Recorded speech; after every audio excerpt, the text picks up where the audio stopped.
how many times have you applied here in New Zealand? Actually, yeah. A lot. I lost count. Maybe I wouldn't say hundreds. I mean, I think that's too much. But because when I first came here, I applied for part-time jobs, right? So not just related to IT, but ideally related to IT. But they said you have to broaden your scope because there's just very few opportunities for part-time IT jobs. So I had to look for retail and others. So yeah, it's quite a lot. Maybe about 50, 60. I can't remember. Yeah, that's right. That's usual, right? That's the usual. Yeah. Actually, I applied for more jobs for part-time rather than for full-time. Yeah. So I just got maybe a bit lucky that the opportunity was there at that time. Yeah, that's right. Yeah, you just have to really look for opportunity. Yeah. If they say that for example, that the opening or the vacancy will be open till blah blah blah, don't wait till the opening closes. Just apply right away. Yeah, that's right. Thank you for saying that because I've been waiting. No, don't wait. Just apply because sometimes they already try filtering the candidates at an early time, especially if they see someone like a potential or a prospective candidate. Yeah. That's They right. already start filtering. And sometimes they already have someone before even the opening close. They already have someone in mind, or they already have selected a few people. So if you apply the last minute, you might not make it on their priority list. Yeah. So now I understand because every time there's a job posted hours ago, and I would I see it right away, and I'm really sending out CVs. Yeah. I always land an interview for those that I sent a CV like hours after they post. Yeah. But for those that are weeks ago, I don't. Sometimes it's the day after I they send me a rejection. Most of the time, it's just for formality that advertisement might just be there because for the sake of just being there, but they have already selected someone. Most of the time, that's the case. It's just that the ad hasn't expired yet. They may say it's still open, but they have already selected some. Especially if that ad has been months open. Yeah. For that. That's correct because there are a lot of CVs. A lot. Yeah. A lot. Oh my god, I've been waiting because So- I'm always waiting for my day off. Yeah. So Yeah, don't procrastinate. do you have to go right now to apply? Go apply. Because I'm still trying to finish my portfolio and it's still under construction. I don't want to send out a CV with my link and my site is under construction. It would look bad. It would look bad, yeah. Yeah, I agree. Yeah. Yeah, and it pays to have you need to have that link, and employers do check your LinkedIn profile if you put it on your CV. I remember one of my interviewees for Vector because you will know if somebody checked your profile, right? Yeah. Yeah, they did. They do have checked your profile. That's Like, right. they check our profile. Yeah. Speaking of Vector, you are working at Vector right now, right? So can you tell us what is the process of interview in Vector? Yeah. So I can only say based from my experience. So initially, it's a phone interview. So someone from HR called me up, and then it's the regular phone interview. If I'm interested for the position, this is what the position entails. Oh, Okay, here's the come on, food. come on. Thank you. And Food is coming. ooh, that looks good. Ooh. Oh, good. Thank you. Okay.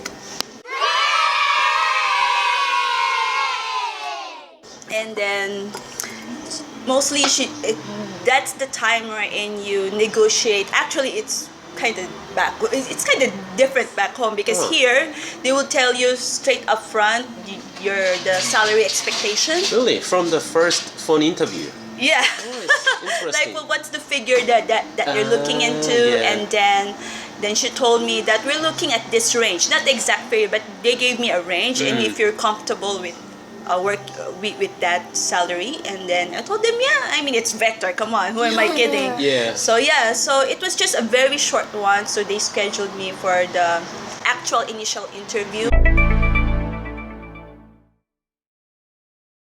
With supposedly is going to be my manager at that time. Oh yeah. So that was like a week after. Okay. So after that phone interview, so a week after we had the initial. So it's the same person who called me up, and then the other person was actually my manager now. Yeah, so manager and HR. Yeah, manager and HR. So that time, it's really more of Vector trying to market what is Vector to me. So it was kind of different because I'm not doing most of the talking at this time. It's really casual. Really casual. So the HR tried to market what Vector is all about, and then what the company does, and then we drill down to the role itself, what I'm looking into, how I see myself 5 years from now. So I think in that instance, they are trying to profile me if I'm potentially someone that would fit into the team and into the company. That, for example, 5 years from now, if I got tired of doing SharePoint, what else could they provide me, and see if they could give that opportunity to me. So when I told them that, I was looking into something more of business intelligence. Oh, I remember business intelligence. I told them. And we do have a BI team. They do have a BI team in Vector. So that's why, that's okay, that's good. I'm not sure if that's a plus factor, but I think that is considered, So it was really short, like usually an hour. Just an hour. Nothing, you don't go over beyond an hour. Yeah, so it took 1 hour for initial interview. Just for initial interview, yes. So after that, did you get any call from them? I actually got a response, yes. So not right away, not on that specific date, but more or less I received like a feedback a day or 2 days after from HR, and told me that they want to do a technical Cool. interview.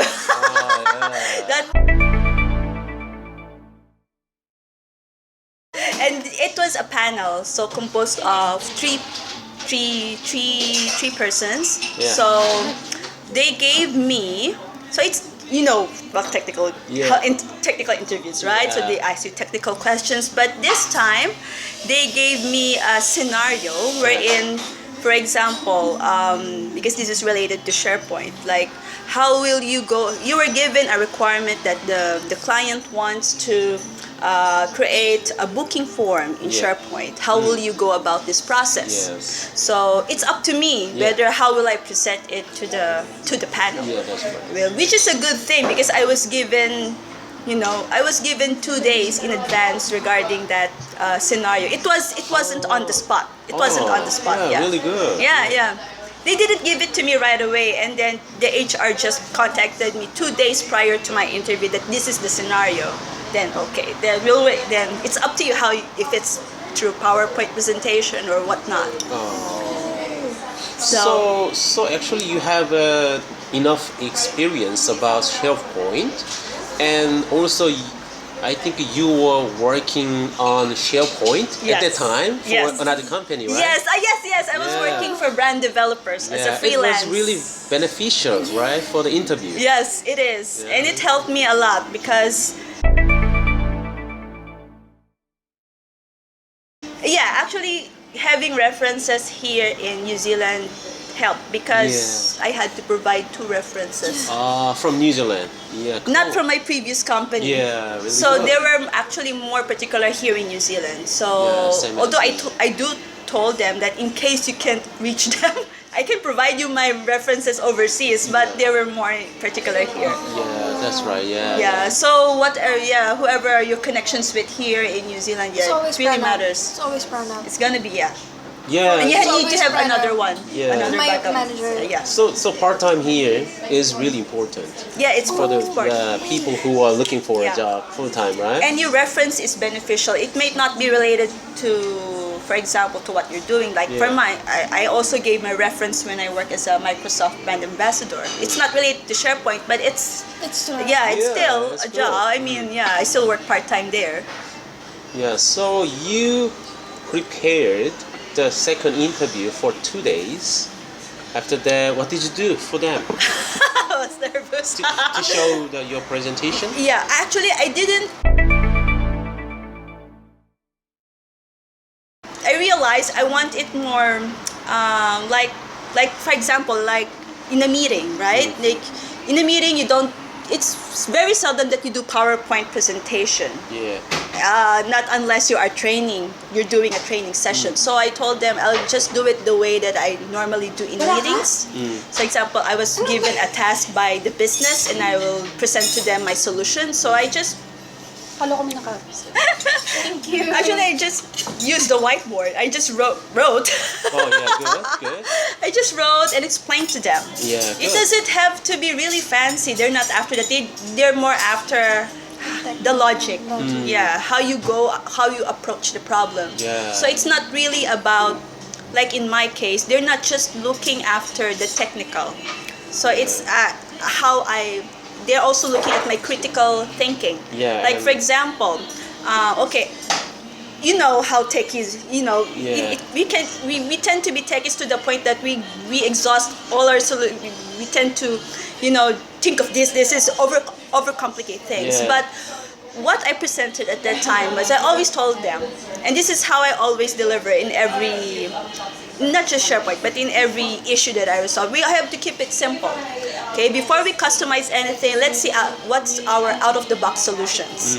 So that's how I present it to them. There is already a solution there provided, even outside of SharePoint. Then we do that, not just solely focus on SharePoint. And I think, based on the feedback from my boss, because they told me how I got selected, I think that's one of the key points how I got selected. Oh. So I'm just not focusing so much on the technical, but I'm focusing also on the business, because you are after delivering the solution to the business. Yeah. So you want it to deliver to them the fastest way and the most complicated way. So you want it, that's how I normally think, because I don't want to complicate myself, like do this and do that, let's customize this now, and there's a better way of doing things. And you're the one who's gonna do it. Yeah, in the end, I'm just gonna be the one to suffer. I mean, that's how I remember, that's how I approach it. Like I give them, like, this is our first option, this is the easiest one, then next we do this, then the last option is we do the customization, which will require more effort, more time, and prone to errors because you're customizing something which could eventually break the system. So that's how I approached it, and I think in some way that really helped. So it's not really more about the technical. Of course, that's a given. But you have to be logical. You have to give them options. Always start with what is easiest and feasible to the business. Yeah, that's right. I mean, you know, right? Good. Yeah, good approach. Yeah. Good approach. That's how I did it. So I was really nervous at that time. But the people who, you may think that, I tend to go ahead of myself, like these people might ask so many, technical questions, but actually it's not. They're also from the business, from different business units, and they just want to see how you deal with, for example, difficult situations, like what is the most difficult problem that you have encountered with SharePoint and how you dealt with it. Those are the typical questions that they ask. So you can actually tell them what you want because they actually don't know. I'm so bad. You just make it sound so difficult. Yeah. Good. Yeah, usually those, and they didn't really ask something that is like, okay, like you're having an exam, like, okay, this is SharePoint, it is blah blah blah blah. No, not really. It's not really too technical to that point. Not really code based, right? Yeah. No. Not code based. Not code based. So it's really more of situational. Yeah, situational, general idea. How you handle the solution. and the solution that you provided. So for me, I think most of the time, especially if you're applying for an IT position, always have something like that in mind. What was the most difficult problem you encountered? How you resolved it? Yeah, that's right. everyone, yeah, every company asks the same thing, right? Yeah, it's the same thing. So that's tested. Yeah, good. After that, you have a response or Yes, I actually waited for a few days, so the response didn't come right away. So I was like, I don't like. Will I? I don't care. I mean, I'm not really. Of course, I want to expect, but I'm not trying to expect too much. Yeah, that's just right. not to stress me out. Always. Always, right? Actually, the response came like about 2 days. 2 days after. Yeah, good. Yeah, Not I bad. was not bad. 2 to 3 days. Yeah, like 2 days. You know that you got the job when they contact you within 2 days. Yes. That. She was really prompt, and then she told me that that we are okay with your interview and that you are selected for the final interview with the general manager. And then I was like, oh, and at that time I was like, whoa.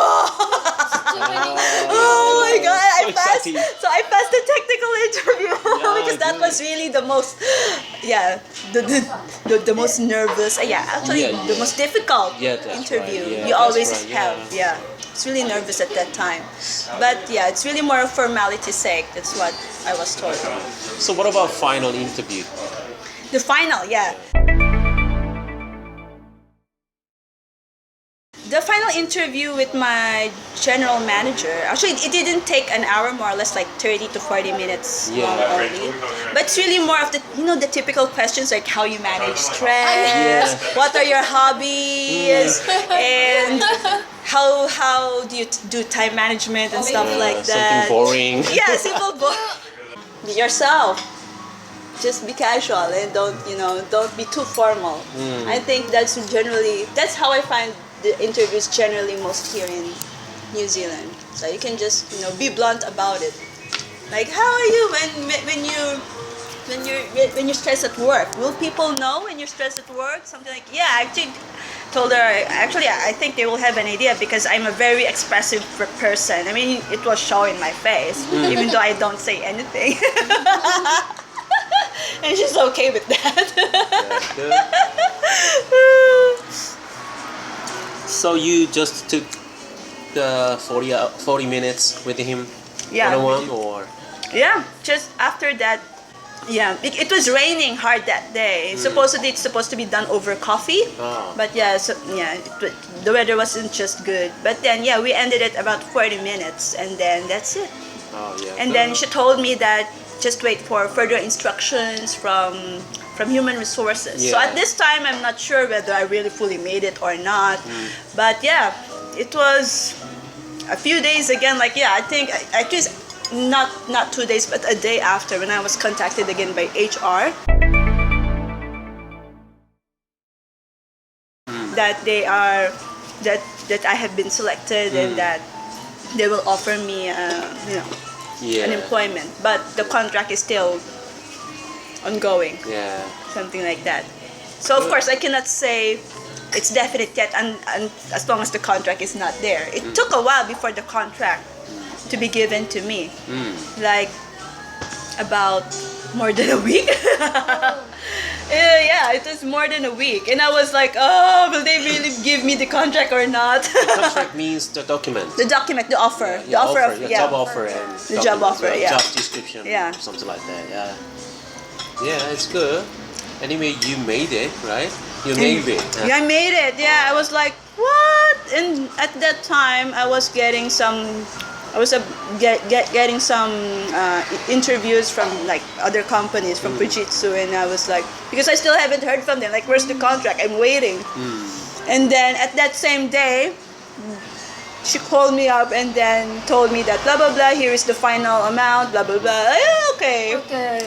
And here it is. Yeah, we made it last December, right?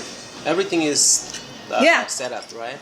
That's December when I was applying for the work visa. So that contract came before I got my work visa.